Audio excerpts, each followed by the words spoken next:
Vous en avez assez des jeux de rôle au tour par tour? Vous n'êtes pas les seuls. Ce genre de système peut alourdir le jeu, prendre un temps fou et créer des incohérences temporelles qui brisent l'immersion. Bienvenue dans Entre Compteurs, l'émission où on parle de concepts de mastering. Aujourd'hui, on discute d'une nouvelle manière de jouer la tension.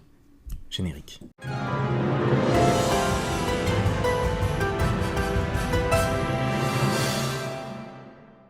Par convention, les combats se déroulent en tour par tour.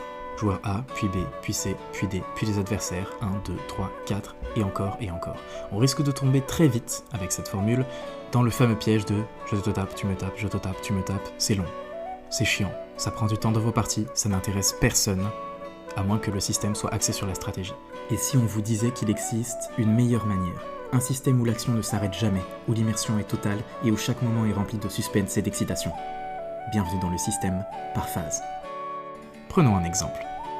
Admettons que nous avons, un bouclier, un épéiste et un archer contre une troupe de gobelins. Voici comment on le ferait jouer. Joueurs, déclarez chacun vos intentions. L'archer va dire « moi j'aimerais tirer une volée de flèches pour tous les immobiliser en leur plantant le genou ». Le bouclier pourrait dire « moi je m'avance et je leur fonce dedans ». Et enfin l'épéiste, je vais essayer de les contourner et de décapiter le chef par derrière.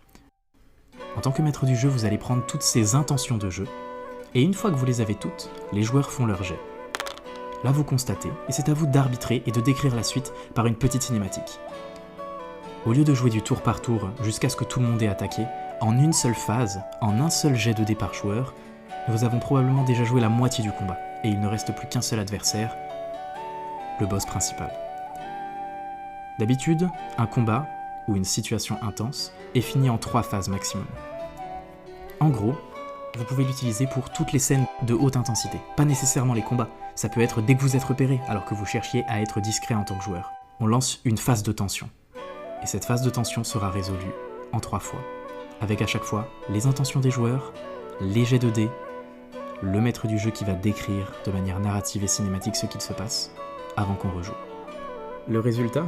Une expérience de jeu plus fluide, plus immersive et incroyablement plus excitante. Les actions s'enchaînent, les récits se déroulent avec naturel et chaque session devient une aventure inoubliable. Prenez plaisir autour de vos tables. À bientôt dans les contes de Crit.